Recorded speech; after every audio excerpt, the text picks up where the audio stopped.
आप देख रहे हैं अमेज नाउ। गंगा, यमुना, राप्ती और गोमती के तटवर्ती इलाकों से खबरें आप तक। नमस्कार, सत्य घटना के नए अंक के साथ मैं मेनका। शुरुआत करते हैं आज की मुख्य घटनाओं से।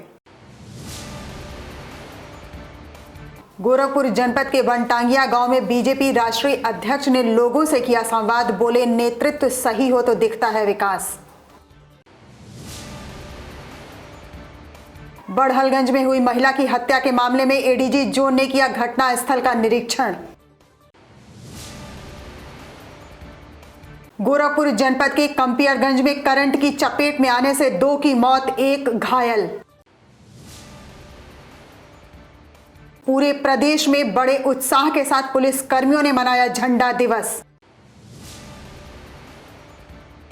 गोरखपुर में वेतन विसंगति और पुरानी पेंशन बहाली की मांग को लेकर इंजीनियरों ने मंडलायुक्त कार्यालय पर किया प्रदर्शन। और बस्ती जनपद में डीएपी खाद किल्लत की वजह से किसानों में छाई मायूसी। और अब सत्य घटना विस्तार।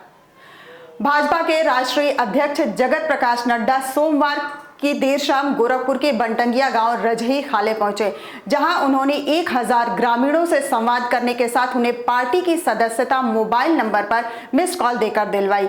जिसके बाद वह गांव के रहने वाले ब्लॉक अध्यक्ष बलराम राजभर के घर जाकर जलपान के साथ खीर का भी स्वाद चखा।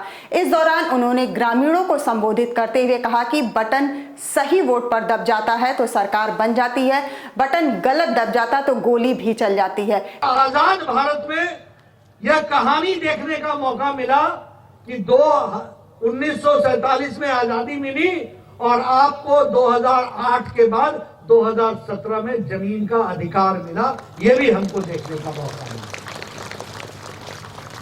तो ये जैसा योगी जी ने कहा कि आजादी तो आपको 2017 में मिली, इस आजादी को संभाल के रखना और आगे बढ़ना, यही मेरा निवेदन है। मैं बार बार आने की कोशिश करूंगा। आप सबका बहुत बहुत धन्यवाद। इस मौके पर सीएम योगी आदित्यनाथ ने भी लोगों को संबोधित किया।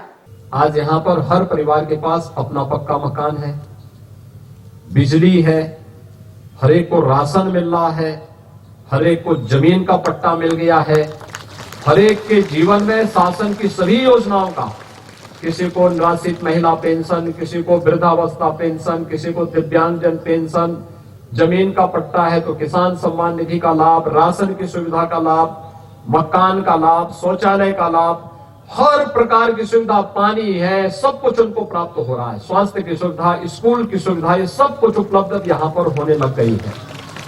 और ये आजादी का सही मायने यही है।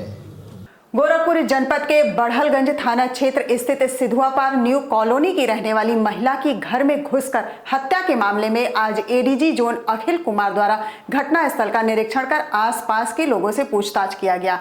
आपको बता दें कि बीते सोमवार को दिन दहाड़े पुष्पा यादव नामक महिला की बाइक सवार बदमाशों ने घर में घुसकर गोली मारकर हत्या कर दी। घटना को अंजाम देकर भाग रहे मोटरसाइकिल सवार बदमाशों की फुटेज वहां लगे सीसीटीवी कैमरे में कैद हो गई, जिसके आधार पर पुलिस जांच में जुटी हुई है। पैसा हमारे ही पास और मकान को पंडित दीनदयाल उपाध्याय गोरखपुर विश्वविद्यालय और nationalist association of women academies के संयुक्त तत्वाधान में एक नेशनल सेमिनार का आयोजन विश्वविद्यालय के संवाद भवन में किया गया। कार्यक्रम में गोरखपुर विश्वविद्यालय के कुलपति प्रोफेसर राजेश सिंह, जेएनयू के प्रोफेसर राणा प्रताप सिंह, पूनम कुमारी समेत अन्य लोग मौजूद रहे। उत्तर प्रदेश में शिक्षा वर्तमान और भविष्य विषय पर आयोजित इस सेमिनार में वक्ताओं ने कहा कि आज का युग बदल रहा है। शिक्षा के बदलते स्वरूप के कारण ही आज हमारे आसपास तमाम इलेक्ट्रॉनिक उपकरण मौजूद हैं। What is the difference between invention and innovation? आप लेफ्ट हैंड साइड में इस टेबल में देखेंगे, ये सब लेबोरेटरी फाइंडिंग्स हैं। हमने एक्सरे का आविष्कार किया, लाइट सेंसिटिव सिल्वर कंपाउंड का आविष्कार किया, सेमीकंडक्टर लेजर्स और सबसे फेमस है। गोरखपुर जनपद के कंपियरगंज इलाके में बिजली के तार की चपेट में आने से 2 लोगों की मौत हो गई, जबकि एक अन्य गंभीर रूप से झुलस गया। बताया जा रहा है कि कंपियरगंज मार्ग पर 3 लोग लोहे की सीढ़ी लेकर जा रहे थे। इस बीच सीढ़ी ऊपर से गुजर रहे तार से सट गई, जिससे करंट उतरने से 2 लोगों की मौत हो गई। वहीं सूचना पाकर मौके पर पहुंची स्थानीय पुलिस जांच में जुट गई है। पुलिस आ गई।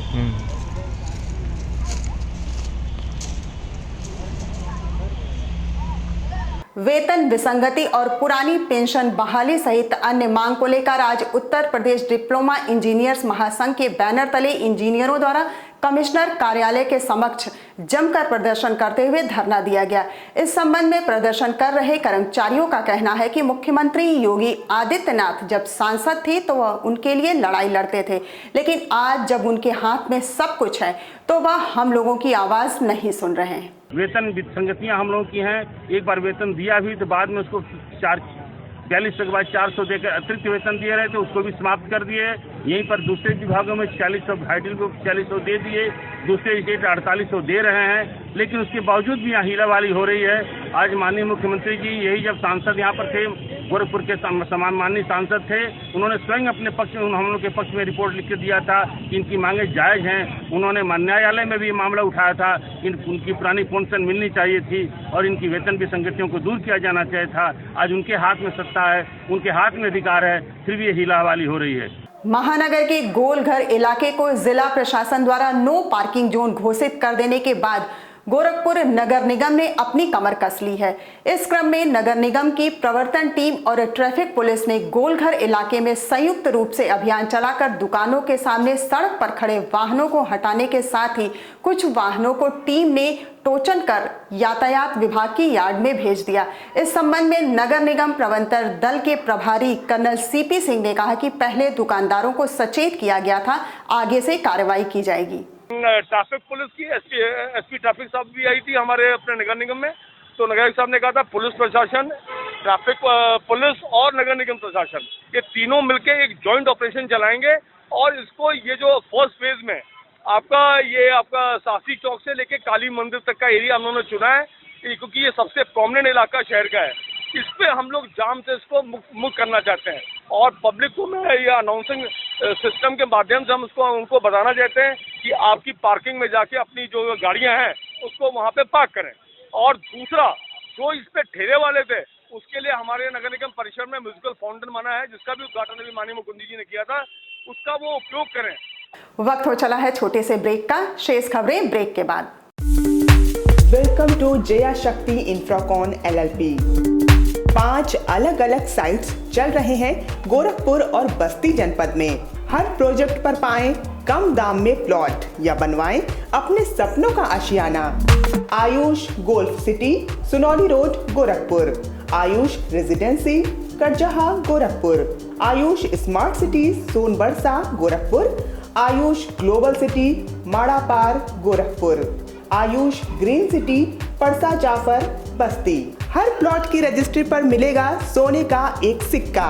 नमस्कार, हम जया शक्ति इंफ्राकॉन से हमारा प्रयास है कि हर आय वर्ग को आवास उपलब्ध कराया जाए। आयुष सिटी का सपना, सबके पास हो घर अपना। ब्रेक के बाद आपका स्वागत है। चलते हैं शेष खबरों की ओर। Promotion of agriculture mechanisation for in C2 management of crop residue योजना के अंतर्गत जनपद स्तरीय फसल अवशेष प्रबंधन पर कृषक जागरूकता गोष्ठी का आयोजन गोरखपुर के तारामंडल स्थित एनेक्सी सभागार में किया गया। गोष्ठी के दौरान वक्ताओं ने अपने वक्तव्य में कहा कि आज़ादी के बाद हमारे सामने सबसे बड़ा चैलेंज उत्पादकता बढ़ाने की थी, लेकिन आज हमने इसे काफी बढ़ा लिया है, लेकिन अब हमें आवश्यकता है उचित प्रबंधन की। हम जो है इसको रखने में सक्षम नहीं है। हमें ये समझना होगा कि आजादी के बाद की जो हमारी मुख्य समस्या थी वो हमें उत्पादन बढ़ाना था, लेकिन आज हमने उत्पादन को उस लेवल तक बढ़ा लिया है कि हम सेल्फ सफिशिएंट हो गए। अनाजों पे हमारी जो निर्भरता थी दूसरे देशों पे वो आज समाप्त हो गई। छात्र संघ चुनाव कराए जाने की मांग को लेकर टीडी कॉलेज बलिया के छात्रों ने जिलाधिकारी कार्यालय पर प्रदर्शन करते हुए अपनी मांगों से संबंधित पत्रक जिलाधिकारी को सौंपा। इस संबंध में छात्र नेता नीतीश का कहना है कि छात्र संघ लोकतंत्र की नर्सरी है और छात्र संघ चुनाव न कराया जाना लोकतंत्र की हत्या करने के समान है। लिहाजा जल्द से जल्द चुनाव की तिथि घोषित की जाए, अन्यथा छात्र बड़े आंदोलन को बाध्य होंगे। विश्वविद्यालय का एक नियमावली होता है छात्र संघ चुनाव कराने के लिए, वो नियमावली जारी हो गया, तभी भी जिला अधिकारी महोदय जो जिला अधिकारी महोदय का काम लगता है, शासन की संतुष्टि लगती है, संस्कृति लगती है, लेकिन अभी तक जिला अधिकारी महोदय ने इस पर कोई वो अपना नहीं दिखाया है। न कॉलेज में चुनाव अधिकारी घोषित हुए हैं, न चुनाव की तिथि घोषित हुई है। आगे चलकर बैक इम्प्रूवमेंट का पेपर है, आगे चलने के बाद सेमेस्टर का पेपर है, तो चुनाव कब कराएंगी। बस्ती जनपद में जालसाजों का हौसला इस कदर बुलंद है कि उनके लिए कुछ भी करना या कराना बड़ी बात नहीं है। जिले में कैसी भी जमीन हो, अपने रसूख के बल पर फर्जी पेपर के आधार पर उसकी खरीद फरोख्त कर लिया जाता है।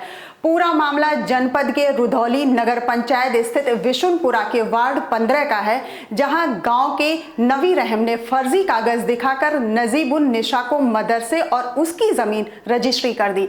आपको बता दें कि यह मदरसा अरबिया इमदादुल उलेमा पिछले 33 वर्षों से इस जमीन पर संचालित होता आ रहा है। जब ग्रामीणों को इस प्रकरण की जानकारी हुई तो उनके द्वारा उच्चाधिकारियों से इसकी शिकायत की गई। शिकायत के बाद अधिकारियों द्वारा मामले में कार्रवाई की बात तो जरूर की गई, लेकिन आज तक किसी भी रसूखदार पर किसी भी प्रकार की कार्रवाई नहीं हुई है। इसको बेच दिया गया, उसके बाद ये हुआ कि इसको बुलडोजर से तोड़ करके इसको घर बना दिया जाए और इसको जो है घर कायम करके इन्होंने बैनामा लिखा है। आप लोगों ने इसकी शिकायत की? हम लोगों ने इसकी शिकायत एसडीएम को किया और तहसीलदार को किया, डीएम को किया, एसपी को किया, हाईकमान को किया, अपने जो विधायक जी को भी सारे गांव वाले उन्हें गया वहाँ से शिकायत किया। तो विधायक जी ने आश्वासन दिया कि चलिए हम मदरसा तो नहीं जाने देंगे, प्रकरण में जांच करा के नियमानुसार कार्रवाई की जाएगी। बस्ती जिले में डीएपी खाद को लेकर हाहाकार की स्थिति उत्पन्न हो गई है। ज्यादातर खाद गोदाम पर नहीं है और जहां है वहां किसानों को रात से ही लाइन लगानी पड़ रही है, लेकिन स्थानीय प्रशासन खाद की किल्लत को मानने को तैयार नहीं है। जनपद में मांग के अनुरूप किसानों को डीएपी खाद नहीं मिल रही, जिसकी वजह से रबी की फसल की बुआई में देरी हो रही है। आपको बता दें कि बस्ती जिले में 11,476 हेक्टेयर रबी की अनुमानित रकबा है। इसके लिए यूरिया की 1600 मैट्रिक टन, डीएपी 7817 और एनपीके की 1020 मैट्रिक टन की आवश्यकता पड़ती है। जैसे पता चला कि डीएपी आया है और वो यहाँ पहुँचते पहुँचते डीएपी ख़त्म हो गई। जहाँ 400 की बोरी की आवश्यकता है तहाँ 100 बोरी आ रहा, तो सचिव क्या करेंगे? और प्रशासन तो वहाँ लखनऊ दिल्ली में बैठ कर के वो कर रहे हैं कि हाँ सब किसान खुशहाल हैं। 5 टन हमारे पास खाद आ रही डीएपी, वो सब बच गई है, फिर खाद पैसा जमा करेंगे, फिर खाद मंगाएंगे। कितनी खादों की आवश्यकता है? कितने किसान आपके हेल्थ सेंटर से वापस जा रहे हैं? 5-10 किसान गए हैं, वापस गए हैं। जिला कृषि अधिकारी एवं डीडी एग्रीकल्चर को इस बात का निर्देश जारी किया गया है कि कृषकों को रबी की बुआई में किसी भी प्रकार की खाद और बीज की किल्लत न हो।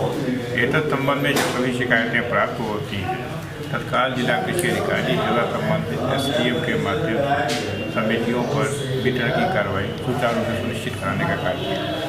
पूरे प्रदेश के साथ गोरखपुर और बस्ती में भी पुलिस कर्मियों द्वारा पुलिस झंडा दिवस पूरे उत्साह के साथ मनाया गया। इस मौके पर वरिष्ठ पुलिस अधीक्षक गोरखपुर विपिन टांडा ने जहां पुलिस लाइन में झंडा रोहण कर डीजीपी के संदेश को पढ़कर पुलिस कर्मियों को सुनाया, वहीं पुलिस ऑफिस पर भी पुलिस अधिकारियों ने झंडारोहण किया। लाल एवं नीले रंग के ध्वज ने उत्तर प्रदेश पुलिस को एक गौरवमयी पहचान दी है। किसी भी संगठन का ध्वज उसकी शान व पहचान होता है। ध्वज का महत्व आदिकाल से वेदों व पुराणों में देखने को मिलता है। इस क्रम में बस्ती जनपद में भी पुलिस महानिरीक्षक कार्यालय पर आईजी राजेश मोदक ने पुलिस कर्मियों के साथ पुलिस झंडा दिवस मनाया। इस मौके पर आईजी राजेश मोदक ने कहा कि आज के दिन हम सभी पुलिसकर्मी पुलिस का झंडा वर्दी पर लगाते हैं।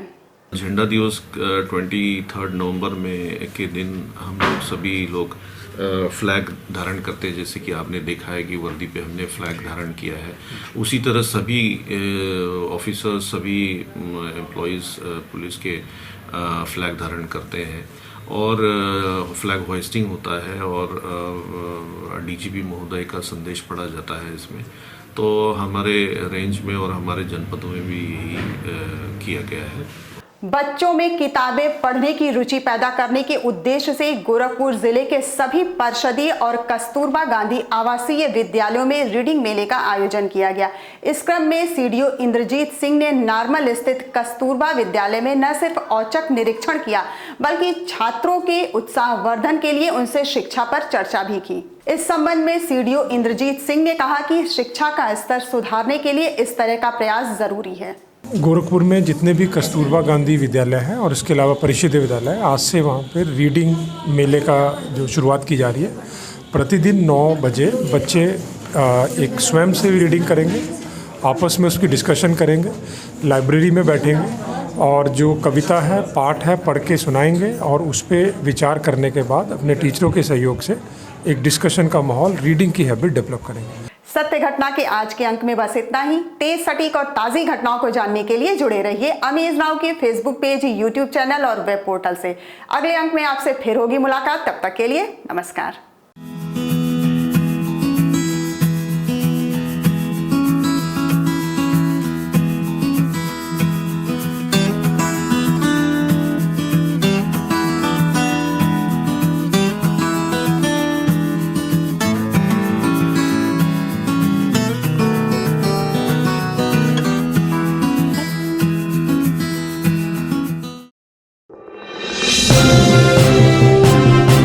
आप देख रहे हैं अमेज नाउ। गंगा, यमुना, राप्ती और गोमती के तटवर्ती इलाकों से खबरें आप तक।